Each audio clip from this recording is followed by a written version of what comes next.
In Chapter 3, we're going to be investigating systems of equations. We're going to start with equations and then move on to inequalities. Basically, what we need to do is work with two equations at once.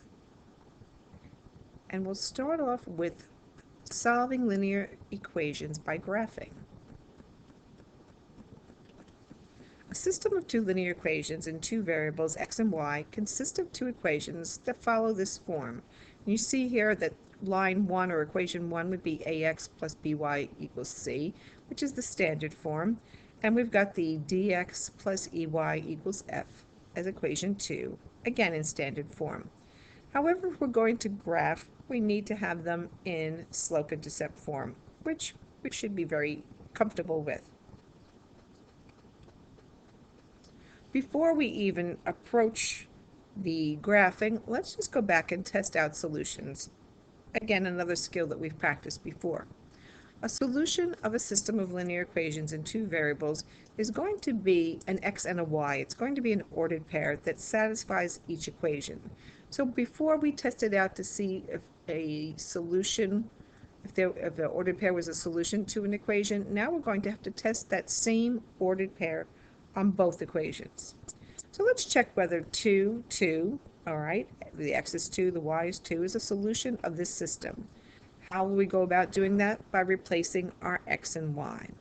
In my first equation, I'll have, let's get this set up, 3 times 2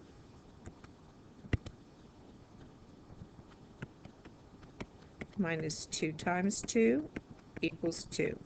Let's see if this makes a true statement. I have 6 minus 4. Well, 6 minus 4 is 2. 2 equals 2, so it works for the first equation.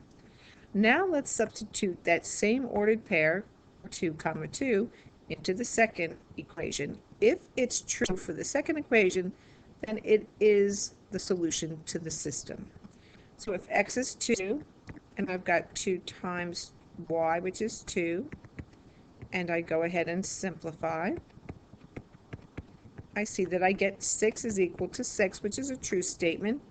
So that means that this ordered pair is the solution.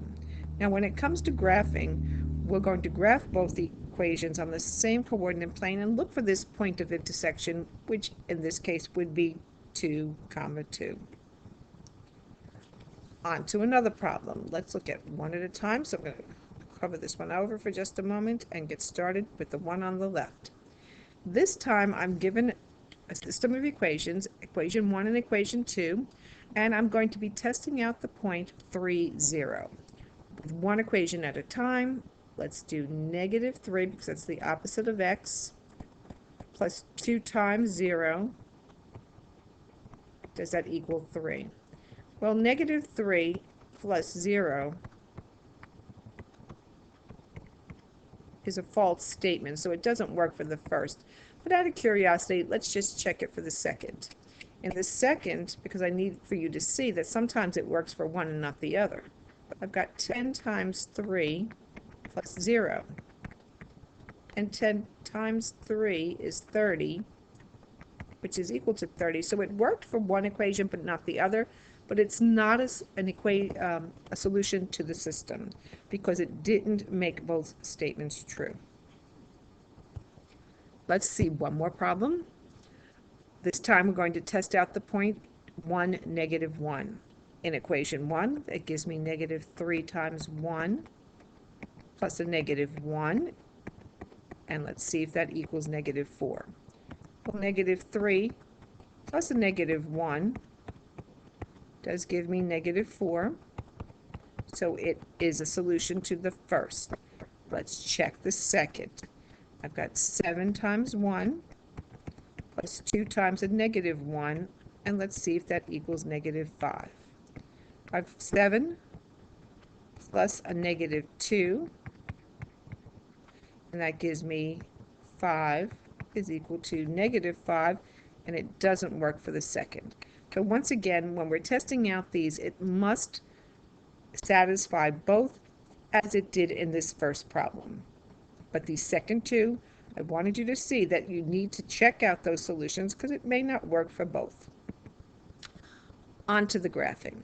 So there are three ways we're going to solve systems of equations. The first way is graphically. We're going to begin by graphing both equations on that same coordinate plane, and we're going to find the point where the two lines intersect, and this is the solution. So what we're going to be looking for as a solution is an ordered pair. You need to find the x and the y. Here's our first example. In this problem, it's nicely set up in slope-intercept form, so we can go ahead and identify our slope and our y-intercept. And we're going to graph this first line. Remembering from our previous chapter that we start graphing at the y-intercept, which is 2. So I'm going to go up to 2, point on the y-axis, and give my first point. My slope is 3, and it's positive, so it's going to go up 3 and over 1. So from that point, count up 1, 2, 3, and over 1. 1, 2, 3, and over 1. We need to extend this line in both directions because we don't know where they might intersect. So I'm going to just graph this line right here. Here's really you would benefit from using graph paper, so you might want to download some graph paper so that you can do this more accurately. Second equation, m is equal to -2, which is -2 over 1, going down 2 and over 1, and my y-intercept is at -3. So 0, -3 will be right here on the y-axis. My slope is -2. It tells me to go down 2 and over 1. Now, I see that there's no way that I'm going to intersect going down, so that's why I have to extend it up 2 and over 1, up 2 and over 1. And I see right here when I connect these points that the lines intersect right here at this point. What are the coordinates of that? It's -1, -1.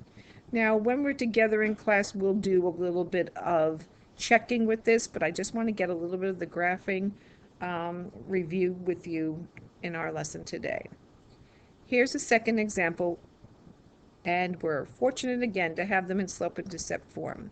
M is equal to -2, and B is equal to 3. So we'll start off at 3. 1, 2, 3 on my y-axis. It tells me to go down 2 and over 1. And again, I will extend this in both directions, and then I'll connect the point. Okay, there's line 1. Line 2, my slope is 1/3.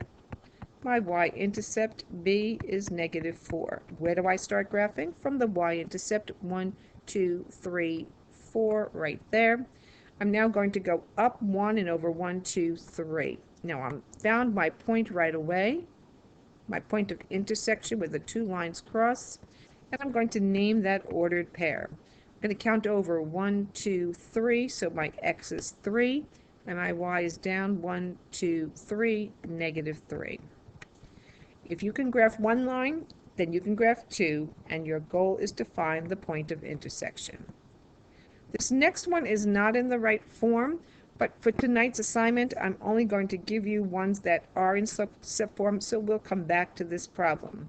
What I really wanted to highlight today is that we're going to be graphing linear equations as a system on the coordinate plane and looking for the point of intersection.